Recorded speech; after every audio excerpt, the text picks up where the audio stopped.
जय श्री राम। अयोध्या हम पहुंचे हैं। जय श्री राम, जय श्री राम, जय श्री राम, जय श्री राम। लल्लू सिंह इनका नाम है। इस बार जनाब को तीसरी बार टिकट दिया गया है।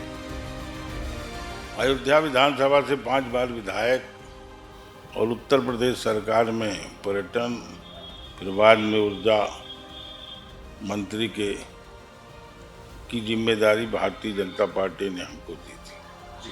प्रदेश संगठन का महामंत्री भी रहने का सौभाग्य हमको मिला। भगवान प्रभु राम के लिए, लोगों के लिए, देश के लिए, उन 140 करोड़ लोगों के लिए। श्री राम जन्मभूमि आंदोलन जब शुरू हुआ तो पहले दिन से उस आंदोलन में पूज्य संतों के नेतृत्व में जो चल रहा था जी, उसमें एक सिपाही के रूप में काम करने का सौभाग्य। मन में सदैव यह भाव रहता था कि शायद ईश्वर की इच्छा है हनुमान जी की कि हम अयोध्या की सेवा करें। बजरंगबली की। इंडिया गठजोड़ से डर लगता है सर? किसी गठजोड़ से नहीं डर लगता। एक परिवार की बात की जा रही थी, ये तो 140 करोड़ का परिवार हो गया। छोटी इकाई जो है वह एक परिवार है। जब जो देश के बारे में सोचता है ना तो वह पूरे देश को अपना परिवार मानता है। अयोध्या का मुद्दा आपको जीत दिलवाएगा सर तीसरी दफा? भारतीय जनता पार्टी अयोध्या नहीं पूरे देश में जीतने जा रही है। राम मंदिर या फिर डेवलपमेंट के मुद्दे पर इस बार वोट दिया जाएगा? तो उसके लिए संघर्ष किसने किया? किसने कहा था कि हम आएंगे तो करेंगे? किसने अपने वादे को पूरा किया? अब की बार कितने का आंकड़ा पार होगा? 400 पार होगा? और अयोध्या की स्थिति क्या है सर? भगवान श्री राम का जो मंदिर बना है, बीजेपी इसको किस अंदाज में देखती है? ये वोट बैंक में फायदा करेगा या फिर सेवा के तौर पे बीजेपी अपना काम कर रही है? पूरे देश ने देखा कि किस तरीके से सीए फायदा करेगा, लेकिन आपको नहीं लगता सर कि तुष्टीकरण की राजनीति हो रही है? तो फिर ऐसे लोग जो तुष्टीकरण की राजनीति कर रहे हैं, क्या वो देश हित की बात नहीं कर रहे?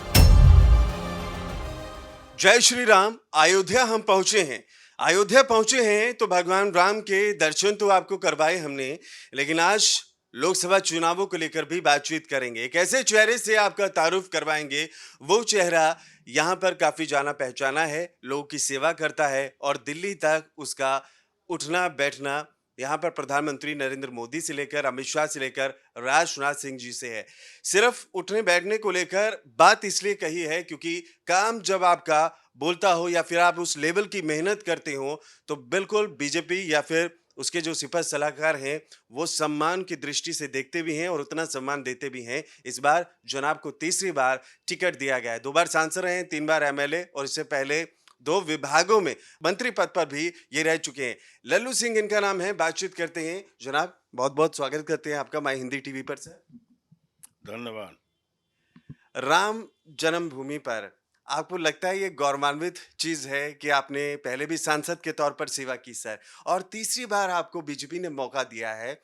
क्या लगता है सर इस बार चुनावी पेच जो है वो कितना फंसेगा या फिर कितना सरल होगा? अयोध्या विधानसभा से 5 बार विधायक और उत्तर प्रदेश सरकार में पर्यटन, फिर बाद में ऊर्जा मंत्री की जिम्मेदारी भारतीय जनता पार्टी ने हमको दी थी। प्रदेश संगठन का महामंत्री भी रहने का सौभाग्य हमको मिला। संघ का स्वयंसेवक बचपन से होने के नाते संघ के बहुत सारे दायित्वों का निर्वहन करते हुए, फिर विद्यार्थी परिषद के दायित्वों का निर्वहन करते हुए, आपातकाल जेपी आंदोलन से जुड़ा होने के बाद फिर श्री राम जन्मभूमि आंदोलन जब शुरू हुआ तो पहले दिन से उस आंदोलन में पूज्य संतों के नेतृत्व में जो चल रहा था जी, उसमें एक सिपाही के रूप में काम करने का सौभाग्य हमको मिला। मन में सदैव यह भाव रहता था कि शायद ईश्वर की इच्छा है हनुमान जी की कि हम अयोध्या की सेवा करें, जी और इसलिए निरंतर और किसी काम को किए बगैर रातों दिन अयोध्या के पूज्य संतों की, अयोध्या के राम भक्त जनता की निरंतर सेवा करते रहे, और सबके बीच में उठना बैठना, गरीब हो, कमजोर वर्ग का व्यक्ति हो, उसका विकास कैसे हो, उसका उत्थान कैसे हो, शुरू से मन का भाव रहता था। जी क्योंकि हम जिस श्री राम जो हमारे आराध्य हैं, जी जिनकी बात करते हैं, उन्होंने भी 14 वर्ष तक वनवासी जीवन में प्रभु श्री राम ने जो समाज के उपेक्षित लोग थे उनके बीच में जा कर के उन जैसा जीवन व्यतीत करके उनको समाज से जोड़ने का काम किया, उनको समाज में सम्मान मिले, इसलिए उनकी सेना बना करके उस समय के सबसे बलवान प्रतापी रावण का संहार किया। जी इसलिए प्रभु श्री राम के बताए हुए रास्ते पर हम सब कार्यकर्ता, अयोध्या के राम भक्त निरंतर प्रयास करते रहे हैं जी कि जो समाज का अंतिम पावदान पर खड़ा व्यक्ति है उसका उत्थान कैसे हो, विकास हो कैसे हो, और हमारे जो मार्गदर्शक रहे हैं हमारे दल के, जिनके विचारों के आधार पर पार्टी काम करती, पंडित दीनदयाल उपाध्याय जी उनकी भी यही सोच थी। और जब इस देश में मोदी जी प्रधानमंत्री हुए तो जिस प्रकार से उन्होंने गरीबों के दैनिक जीवन की जो आवश्यकता है उसको पूरा करने का काम किया, समाज में उनको सम्मान के साथ जी सकें इसकी पूरी व्यवस्था की, गरीब कल्याण की तमामों योजनाओं को लागू करके आवास, शौचालय, बिजली connection, gas connection, Ayushman card और किसान सम्मान निधि, जी जी विधवा माताओं का और वृद्धा माताओं की पेंशन की बढ़ोतरी, और महिलाएं अपने पैर पर खड़ी हो सके, इसलिए उनकी भी तमाम योजनाएं चला करके सबको समाज में सम्मान मिले इसकी चिंता की। आज उसके कारण पूरे देश में माननीय मोदी जी का प्रभाव नीचे तक है, और आम आदमी सोचता है कि शायद देश की आज़ादी के बाद या पहला व्यक्ति है या पहला हमारा प्रधानमंत्री है जिसने हम लोगों की चिंता की। नहीं तो इसके पहले लोग नारा लगाते थे, वोट ले लेते थे, सत्ता प्राप्त कर लेते थे और उसके बाद वह भूल जाते थे। लेकिन यह काम प्रधानमंत्री जी ने किया, और समाज की जो अपेक्षा थी जी धारा 370 समाप्त करना, 3 तलाक, जो अल्पसंख्यक बहनें हैं जिनको 3 बार तलाक कह के उनको घर से निकाल दिया जाता था, और प्रभु श्री राम लला का भव्य मंदिर का निर्माण। भगवान श्री राम का जो मंदिर बना है, बीजेपी इसको किस अंदाज में देखती है? ये वोट बैंक में फायदा करेगा या फिर सेवा के तौर पे बीजेपी अपना काम कर रही है? देखिए, आस्था के आधार पर वोट बैंक की राजनीति नहीं की जाती, और कम से कम हम लोग नहीं करते। वो हमारे आराध्य हैं, हमारी नहीं, पूरे देश और दुनिया के आराध्य, आम आदमी की। अब चूंकि आंदोलन के समय हम लोगों ने उस आंदोलन में शरीक होकर के उस आंदोलन को चलाने का काम किया, और मोदी जी प्रधानमंत्री है, उसके बाद भारतीय जनता पार्टी ने कहा था कि जो भी बाधा होगी उसको हम दूर करने का काम करेंगे। मोदी जी ने उस बाधाओं को दूर करने का काम किया, उच्चतम न्यायालय ने फैसला दिया। आपके लिए मुश्किल था? आपके लिए मुश्किल था सर इस मुहिम के लिए खड़ा होना, स्टैंड लेना, और काफी ज्यादा मुश्किलात का सामना आपको भी करना पड़ा? काहे के लिए? कुछ तबके के लोग थे जो आवाज बुलंद कर रहे थे, लेकिन लल्लू सिंह खड़े रहे। ना ना ना, कोई मुश्किल नहीं। ऐसा है कि देखिए, हमारा मानना है कि यहाँ अयोध्या में रहने वाला प्रत्येक नागरिक किसी भी पूजा पद्धति को मानता हो, किसी भी धर्म को मानता हो, किसी भी पंथ को मानता हो, वह उसको हम अयोध्यावासी मान करके उसकी सेवा करते थे। इसलिए हमको कोई कभी कठिनाई ही नहीं हुई। और एक और चीज सर, कहा जाता है आपकी नजदीकियां जो हैं राजनाथ सिंह जी से काफी अच्छी हैं, और आप देखिए राजनाथ सिंह काफी बेहतरीन काम कर रहे हैं, लेकिन क्या आरएसएस से भी आपका जुड़ाव है? शायद इसलिए तीसरा मौका मिला। देखिए क्या है, हमने आपको पहले बताया कि हम 5 साल की उम्र से संघ के स्वयं सेवक जी। और निरंतर अनेकों पदों पर संघ में रहे हैं। फिर उसके बाद विद्यार्थी परिषद में भेजे गए, फिर उसके बाद भाजपा में भेजे गए। तो ये सारी बातें हैं और हमारा सारे राष्ट्रीय नेतृत्व से हमारा संबंध जी। कोई राजनाथ सिंह से विशेष है ऐसा कुछ नहीं है। जी। हमारा सबसे, वो सब हमारे नेता हैं और मोदी जी सबके नेता हैं पूरे देश के।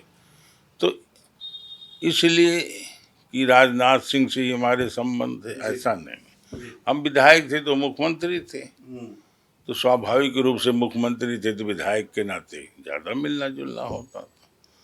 लेकिन राजनाथ सिंह भी हमारे नेता हैं, अमित शाह जी भी हमारे बहुत, माने हम कह सकते हैं कि उनके लिए भी हमारे मन में बहुत आदर है जी। और उनके सामने हम बहुत सारी बातें खुलकर करते हैं और खुलकर जवाब भी देते हैं। बस एक कार्य नेता को जिस प्रकार से कार्यकर्ता को बताना चाहिए वो हमें शाह जी भी करते हैं। तो इसलिए ये सब बातें नहीं है, लोग क्या कहते हैं क्या नहीं कहते, लेकिन वास्तविकता ये है कि हम वैचारिक आधार पर जुड़े कार्यकर्ता हैं। हम जिस वैचारिक संस्थान के कार्यकर्ता हैं उस नाते जो भी नेता है वो हमारा नेता है। मुस्लिम महिलाओं के लिए बहुत बड़े फैसले लिए गए, सीए पर भी हमने अभी देखा अमित शाह जी का इंटरव्यू, एक एक करके उन्होंने तमाम सवालों के जवाब दिए और पूरी दुनिया ने देखा, पूरे देश ने देखा कि किस तरीके से सीए फायदा करेगा। लेकिन आपको नहीं लगता सर कि तुष्टीकरण की राजनीति हो रही है? तो फिर ऐसे लोग जो तुष्टीकरण की राजनीति कर रहे हैं, क्या वो देश हित की बात नहीं कर रहे? जो विरोध कर रहे हैं वो लोग, कांग्रेस। तो जीवन भर उसने किया। देखिए क्या है, कांग्रेस हो या क्षेत्रीय पार्टियां हो, जी। जो इस देश की जमीनी हकीकत नहीं जानते, इस देश को, इस देश की माटी को जिनके बारे में जानकारी नहीं है, जो इस देश की संस्कृति नहीं जानते, जो लोग उसमें जो भी नेता इनके रहे हैं सब पर पाश्चात्य सभ्यता का प्रभाव रहा।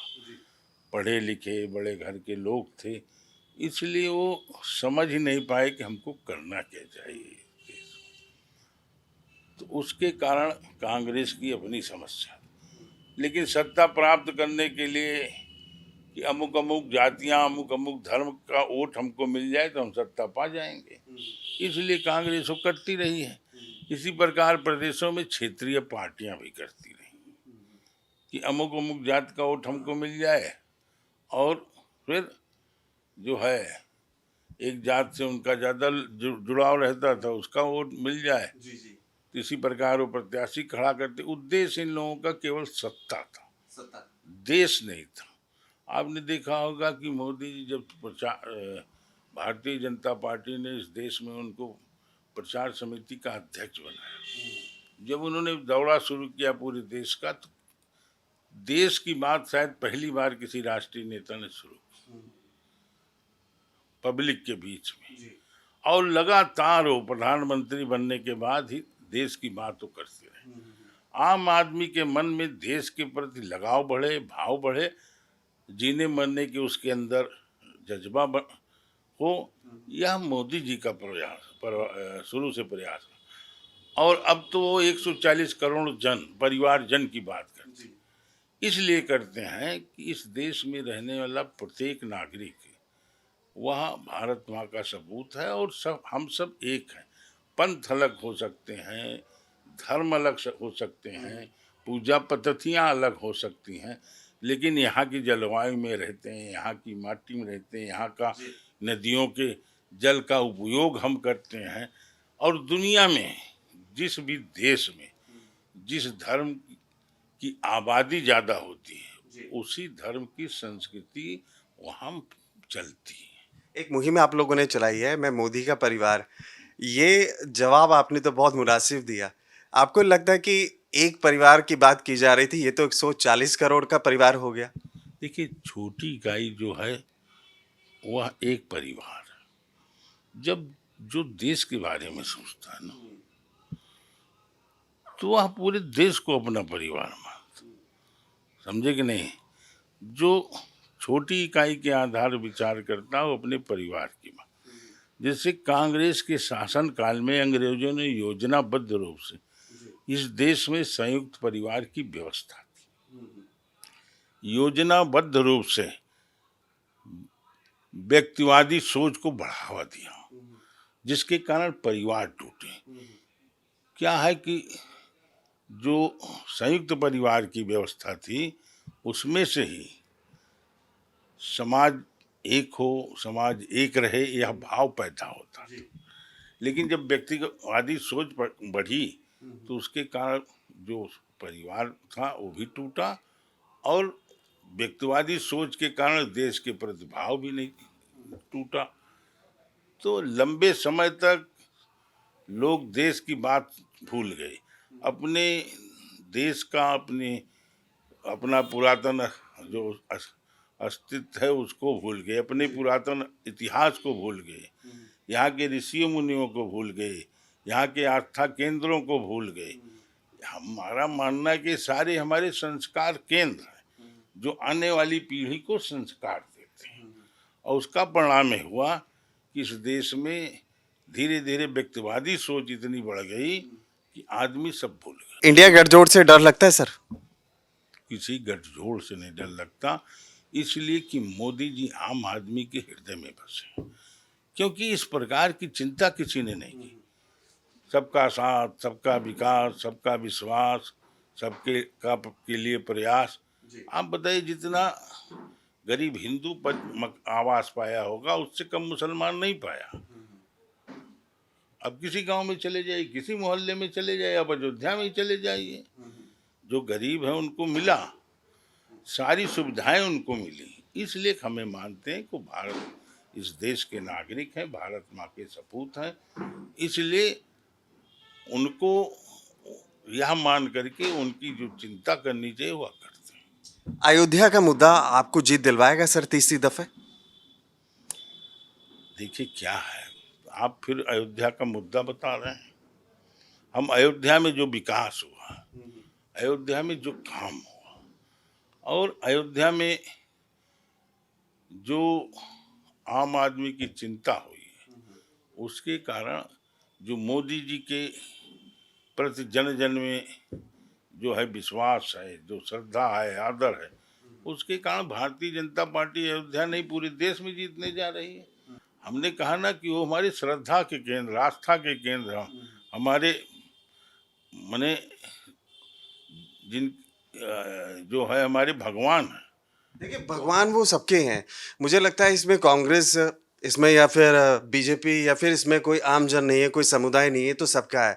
अब भगवान श्री राम का प्राण प्रतिष्ठा का जब कार्यक्रम हुआ, कांग्रेसी वहां पर नहीं पहुंचे, ये कह रहे थे कि बेरोजगारी से बड़ा ये राम मंदिर का मुद्दा है। मैं इसलिए सवाल पूछ रहा हूं, तो आपको इसी लहजे से मैं सवाल पूछने की कोशिश कर रहा हूं कि वाकई यहाँ की जनता ये चीज देखती है, राम मंदिर या फिर डेवलपमेंट के मुद्दे पर इस बार वोट दिया जाएगा? देखिए, जनता इस देश की बहुत समझदार, चाहे वह पढ़ी लिखी हो चाहे पढ़ी लिखी ना हो, वह जानती है। क्योंकि चट्टी चौराहे पर एक एक जो गांव का व्यक्ति है, जिसको हम मानते हो पढ़ा लिखा नहीं है, वो भी चर्चा करता है, समझे कि नहीं आप। तो चूंकि उसके मन में भी था ना कि भगवान राम का भव्य मंदिर बने, तो उसके लिए संघर्ष किसने किया? किसने कहा था कि हम आएंगे तो करेंगे? किसने अपने वादे को पूरा किया? समझे? किसने उस देश के विकास की बात की थी? उसने वो विकास हुआ कि नहीं हुआ? यह सब तो जनता देख रही है। जब यह सब देख रही है तो स्वाभाविक रूप से भारतीय जनता पार्टी को वोट देने वाली है, मोदी जी को वोट देने वाली है, मोदी जी के नाम पर वोट देने वाली है। इसलिए खाली ये कि ठीक है, मंदिर के लिए हमने संघर्ष किया, 500 सालों से संघर्ष हो रहा था, लाखों लोगों ने अपनी कुर्बानी दी। अयोध्या में 84 से जब आंदोलन शुरू हुआ, अयोध्या वासियों ने 15 दिन कर्फ्यू लगाता रहता था, संघर्ष किया, तो लाभ किसको होगा? आज लाखों लोग आ रहे हैं, तो अयोध्या के व्यापारी आज 2 पैसा कमा रहे हैं, तो संघर्ष किए ना उसके कारण। बोलिए आप,